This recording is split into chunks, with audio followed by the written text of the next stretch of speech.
నమస్కారం, పాడి పంటలు ఛానల్కి స్వాగతం. ఈరోజు అభ్యుదయ రైతుల పరిచయ కార్యక్రమానికి కృష్ణా జిల్లా పామరు మండలం జుజ్జువరం గ్రామానికి చెందిన శ్రీ డొక్కు శివనాగరాజు గారు మన పాడి పంటలు ఛానల్కి రావటం జరిగింది. వీరు గత 7 సంవత్సరాలుగా బీర పంటను సాగు చేస్తూ మేలైన యాజమాన్య పద్ధతులు పాటిస్తూ ఉన్నారు. ఇప్పుడు బీర పంట సాగు గురించి పాడి పంటలు ఛానల్ ద్వారా వివరిస్తారు. ముందుగా పాడి పంటలు ఛానల్ మరియు స్టూడియో నుండి నమస్కారాలండి. నమస్కారం. జూన్ కాడి నుంచి ఎప్పుడైనా వేసుకోవచ్చు. వాతావరణం పొడి వాతావరణంలో ఇది బాగా కాయ కాసద్దండి.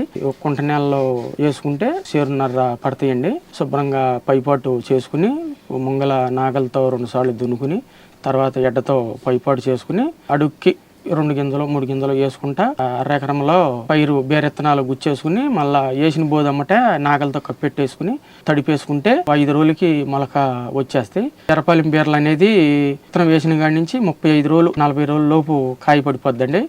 20 రోజులు గట్టిగా కాసద్దండి. ఈ ఎర్రపాలెం విత్తనం అనేది మామూలుగా పైన పాకేది కాదండి, కింద నేల మీద పాకేది. మీకు దీని మూలాన పందిర్లేసి వేసి పాకిచ్చి కాపించాలన్న ఇబ్బంది ఏమి లేదు, ఊరినే నేల మీద కాసేస్తుంది. ఈ ఎర్రపాలెం విత్తనం అనేది 35 రోజుల నుంచి 40 రోజులకి కాపుకు వచ్చేస్తుందండి. ఈ లోపు బోధుల లెక్క నీళ్ళు వదులుకుంటే బాగుంటుందండి. చేను మొత్తం తడపకుండాను బోధులు లెక్క నాగలతో బోధులు వేస్తాం కదా, ఆ బోధు పైన ఉంటుంది మొక్క అనేది. బోధు కిందగా వెళ్ళిపోతే కలుపు అనేది తొందరగా రాదు. ఎక్కువ శాతం 3 సార్లు తడుపుకుంటే చాలు, బాగా దిగుబడి వచ్చిద్దండి. కుంట నేలకు వచ్చి ఒక టక్కు పెంటపోగు చేసుకుని శుభ్రంగా దున్నుకుని చేసుకుంటే ఇది అంత పెట్టుబడి అవదండి. బలం మందులు మొగ్గ కింద పడే టైంలో వేసుకోవాలి. తర్వాత పింద పడినాక ఈ ఎరువులు ఏత్తాకి కుదరదు. శుభ్రంగా మొదల్లోనే వేసుకోవాలి. చిమ్మితే కాయ డాగు పడిపోద్ది, ఆకు మచ్చ వచ్చేస్తుందండి, తోట పాడైపోద్ది.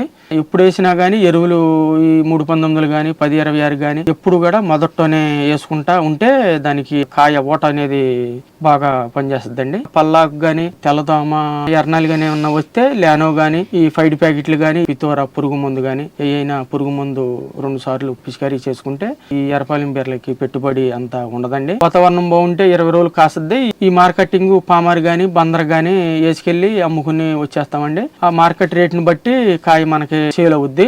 కాకపోతే దుక్కి మనం కలుపు తీసుకుంటాకి విత్తనాలకి ఖర్చు అండి. ఖర్చు కనీసం ఒక 6 ఏళ్ళు 7 ఏళ్ళ కాడి నుంచి ఖర్చు అవుద్దండి. 35 ఏళ్ళు 40 ఏళ్ళ రూపు ఆదాయం వచ్చిందండి. బాగా వర్షాలు వస్తేనే ఇబ్బంది, కానీ ఒరుపు కాలంలో 20 రోజుల నుంచి మళ్ళా ఇంకొక 10 రోజులు కూడా కాపు పెరుగుద్దండి.